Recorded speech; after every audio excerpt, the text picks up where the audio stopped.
And now for the parents, the first advice is to build a relationship and friendship with your children and understand the struggles and evils that are out there affecting them on a daily basis.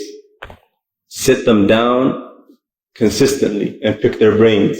Teach them, educate them, advise them, become their best friend. Constantly advise your children with gentleness and kindness instead of using aggression and yelling. Know what your child is being exposed to on social media and in the entertainment world. Know what they watch. Know what they do. Know who they mix with. And do not allow your younger children to use technology, smartphones, iPads, tablets, unattended, and make sure to monitor what they are watching and being exposed to. This is vital. This is if you care about your hisab on the Day of Judgment. This is if you care and if you realize that these children, especially when they're at a young age, that you will be held accountable for everything that they do.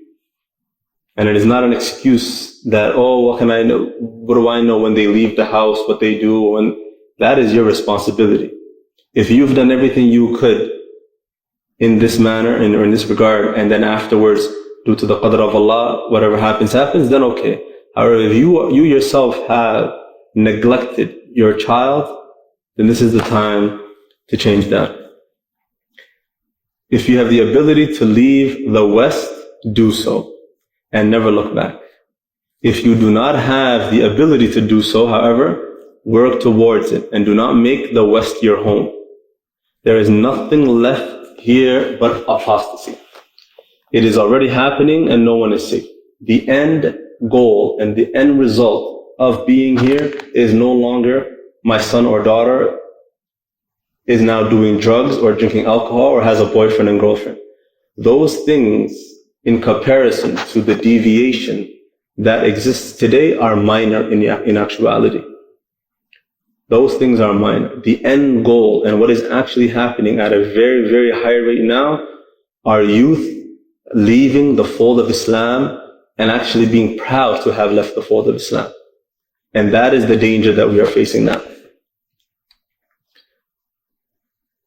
Also to the parents as a unit, make sure your unity is strong and that your effort in combating these evils for the sake of your children is a unified one.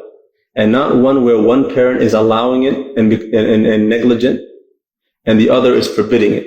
Meaning there's a contradiction between two parents, where one is forbidding children from indulging in certain things in order to protect them, and the other parent behind closed doors or behind the other parent's back is allowing them to do it. And realize that the stronger the family unit is, the better chance you will have at protecting your children from these evils. But once the family is broken, then there is almost no hope for children living in these societies, except for the one whom Allah shows mercy.